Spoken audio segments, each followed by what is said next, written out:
And ang toy nga na re-review natin for today, this is the Jurassic World Legacy Collection Apatosaurus.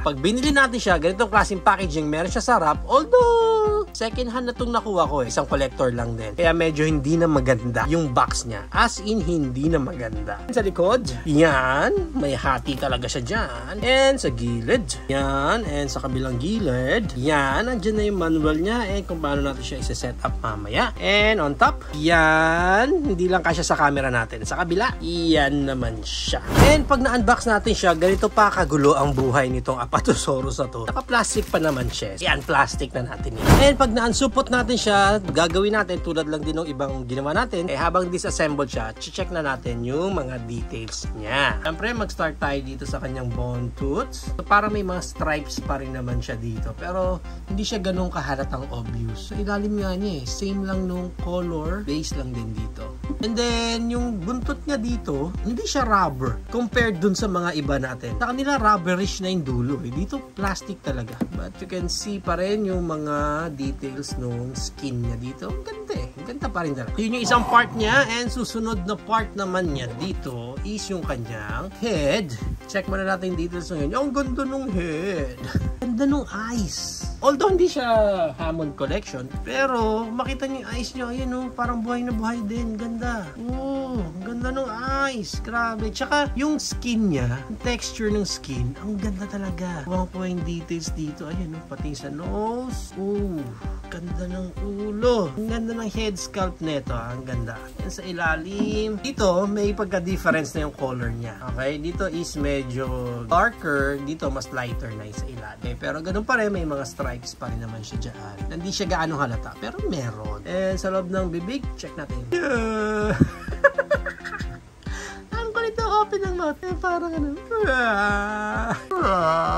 Details. Ang ganda ng details sa loob. Kasi even yung upper teeth niya, may kulay talaga. May lubog talaga. Lubog dito sa area na to. Lubog yan. Although pagdating sa tongue, same kulay. Kung anong kulay nung gilagid, yun na rin ang kulay ng dila niya. Sana mas darker naman. Or I don't know. Basta at least ma-differentiate man lang. Pero ganun pa man, ang sabi nga niya, and nandito na tayo sa pinakamalaking part niya, yung kanyang katawan. And check natin ang massive ng katawan niya.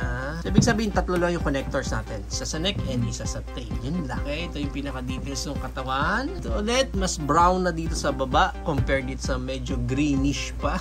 Itong part na to. And ayan yung mga texture niya. And yung mga stripes naman niya. Okay, pagdating dito sa front legs niya, ayan yung details. Nakakalungkot lang, wala siyang cutics. Kasi kung ano yung color ng whole body niya, yun na rin daw ang kulay. Mga kuko niya dito. Pero yung details, maganda. Ma-appreciate mo yung details, although yung kulay nga, wala.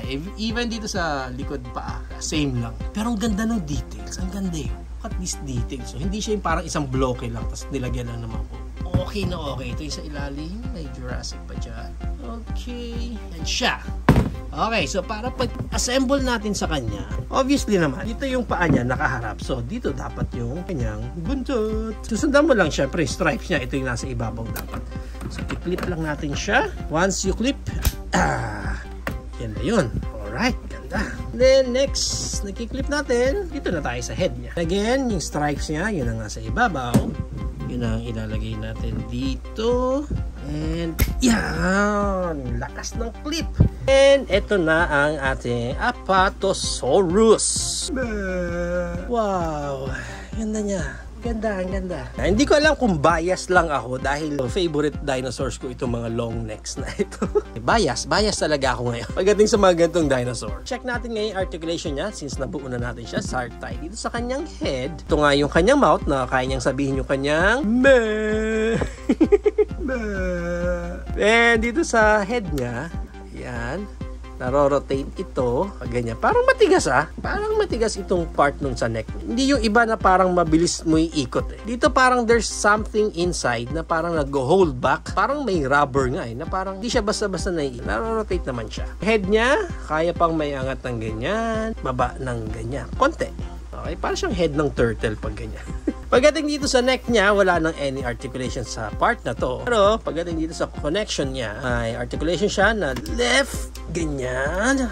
matitigas yung mga joints niya. And pa-right naman, pag ganyan, matigas.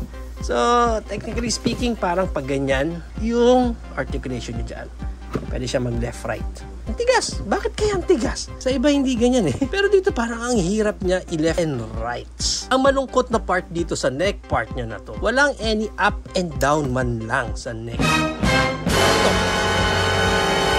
And even rotation, wala itong part na to. So the only articulation na meron ko dito is left, ganyan, or right. Yun lang.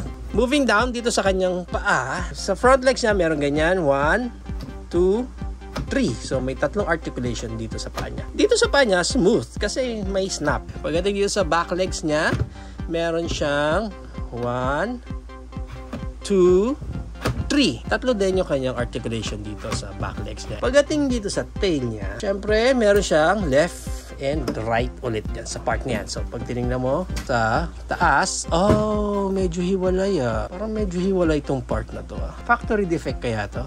Anyway, ayan yung articulation niya dyan. Left and right lang din. Susunod na articulation niya is dito na sa pinakadulo ng tail niya. Pwede lang gawin since hindi naman siya rubber, hard plastic din siya. Mekos-mekos lang yan. Parang may tornado siya dito sa kanyang bone tooth. Ang isa pa sa mapapansin nyo sa Apatosaurus na to, yung pagkakaposisyon ng paa niya, mas forwarded yung iba. Hindi siya yung pantay talaga na kung ano yung nasa harap, left and right. Same lang. Hindi, magkaiba. Orientation talaga ng paa niya, mas naka-forward ito, mas naka-backward ito. Pag dito naman sa kabila, magiging orientation naman niya is ito, mas naka-inner yung part niya dyan, and ito, mas naka-inner din. Pag dinisplay mo siya na naka-flat yung mga paa niya, ganyan ang magiging orientation. Now, para sa size ng Apatosaurus natin na ito, mula sa dulo ng buntot hanggang sa dulo ng mukha, lagpas almost 3.5 feet. 41 inches guys ang haba niya. Pero yung taas niya, hindi natin kukunin sa head kasi mas may mataas pang part dito which is yung gitna ng katawan niya.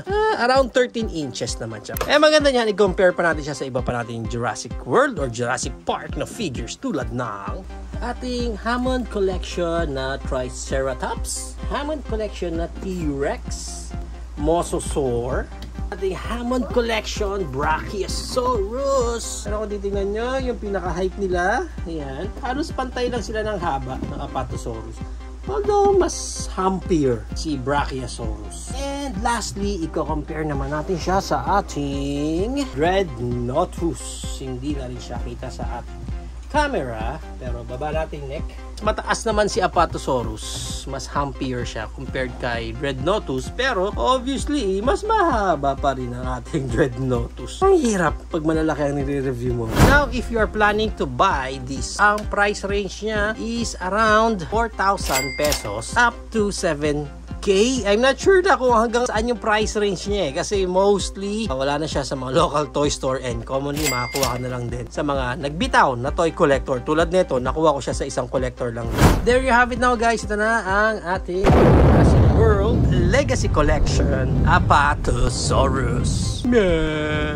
Actually, this figure is like, isa to sa parang pinaka-simple lang na na-review na natin dito sa ating channel. Comparing it to our Dreadnoughtus na may mga articulation pa dito sa neck and even dito sa tail, and even our Hammond Collection Brachiosaurus na mas maganda yung articulation nun. Pero this one, ang pinaka-articulation lang niya is dulo ng buntot, connection, paa, connection ng neck, dulo ng neck, and yung kanya yun lang ang pinaka-articulation niya. Wala nga siyang any articulation na up and down man lang sa tail or dito sa kanyang neck. And even yung paa niya, pwede lang siyang sumipa ng ganyan, patalikod, para siyang wapa! Ganon. Super simple lang talaga. I don't think so kung medyo malaro ka sa mga dinosaur or gusto mo yung mga articulated talaga. I don't think this one is for you kasi this one obviously is very good for display. Doon siya mag-shine itong toy natin na to kasi yung mold niya, yung kanyang mga stripes, makikita mo yung kanyang texture sa paa, even sa tuhod. Talagang doon mo siya mas ma-appreciate. Medyo weird pa rin sa akin kasi parang antitigas pa rin talaga ng mga joints niya dito.